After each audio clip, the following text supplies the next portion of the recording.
a spirited young woman documenting a dream road trip across the USA, Gabby Petito never goes outside. projecting the sunny image of the perfect life.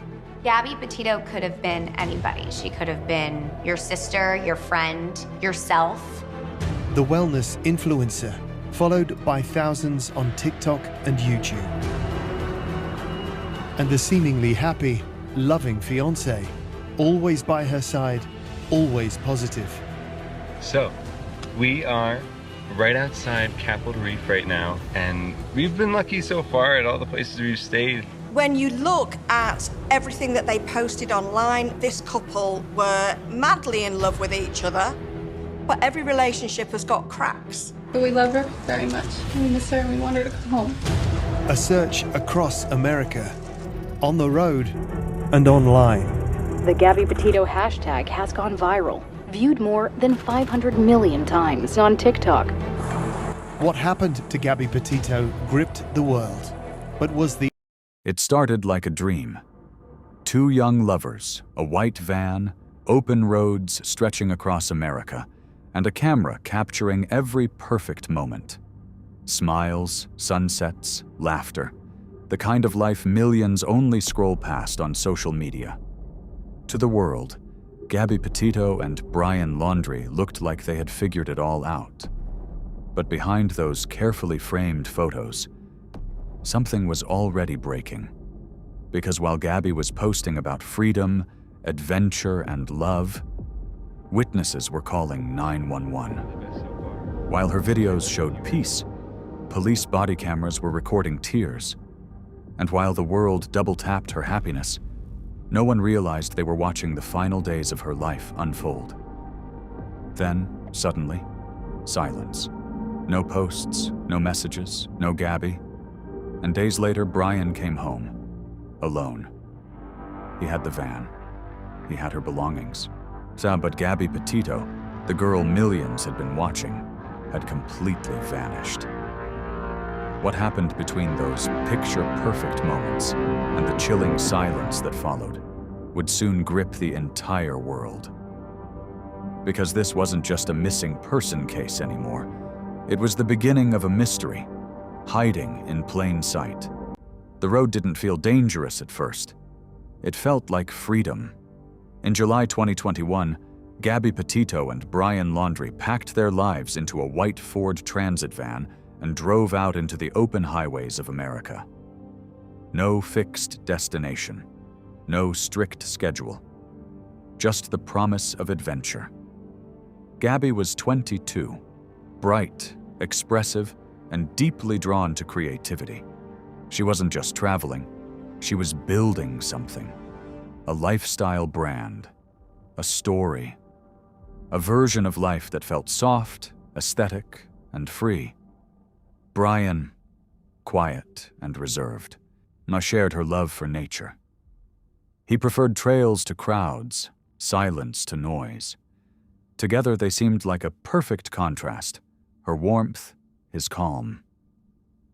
On camera, they worked, and that's what the world saw. Carefully framed photos, barefoot walks, coffee in enamel mugs, a van parked beside breathtaking landscapes. Everything looked intentional, beautiful, effortless,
Texts became strange, short, uncharacteristic.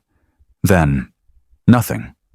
No calls, no posts, no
"4 days later, his parents reported him missing. Now, the only person who might have known what happened to Gabby was gone too. 2 disappearances, 1 story.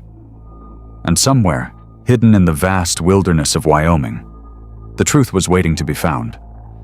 But no one knew just how dark that truth would be, or how close the entire world was to uncovering it. The tension didn't just grow, it spread. By the time Gabby Petito was officially reported missing, when the story had already begun slipping beyond the control of investigators and into the hands of the public, what started as concern quickly became obsession. People weren't just watching anymore, they were searching. Across TikTok, Instagram, Reddit, thousands of strangers began combing through Gabby and Brian Laundrie's digital footprint. Every photo, every caption, every background detail was examined like evidence. The internet turned into a massive, decentralized investigation.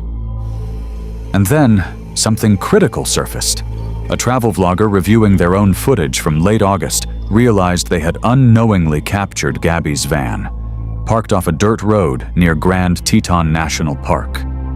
It was subtle, easy to miss, but once you saw it, you couldn't unsee it. The white van sat there, still, quiet, almost hidden in the wilderness. And that clip would become one of the most important breaks in the case, because now there was a location, a place to search. Law enforcement moved quickly, narrowing down the area within the vast stretch of Wyoming terrain. Helicopters circled, Search teams pushed through brush and uneven ground. Every hour mattered.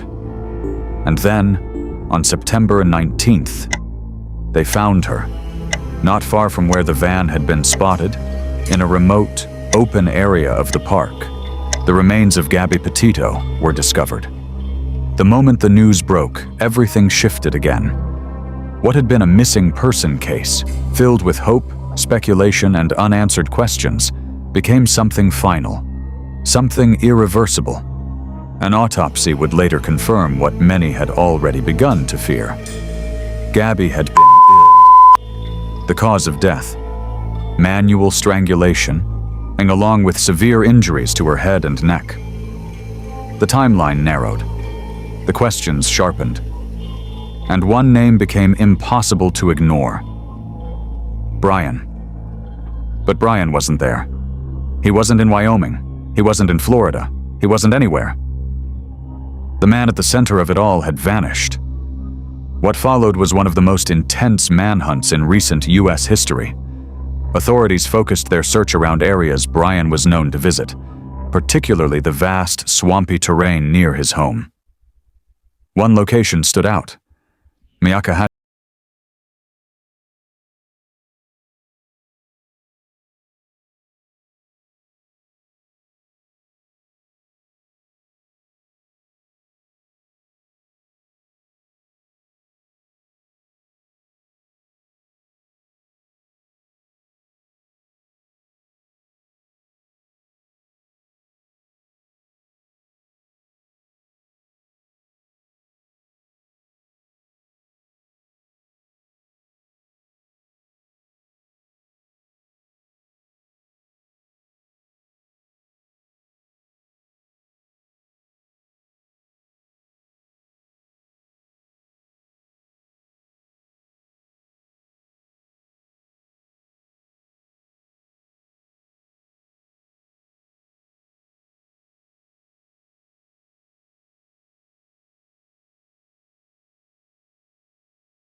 It's about the warning signs that go unnoticed, the silence that comes too late,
on a broader level. Not just about what happened, but about how stories like this are seen, shared, and understood. The role of social media became impossible to ignore. This was one of the first cases where millions of people followed along in real time, analyzing, discussing, even contributing to the search. That level of attention brought awareness, but it also raised questions about privacy, about speculation, about the line between helping and overwhelming. Because while the internet helped amplify Gabby's story, it also showed how quickly narratives can form, sometimes before all the facts are known. And in a case built on fragments, that matters. But beyond the media, beyond the analysis, beyond the debates, there's something simpler, something more human.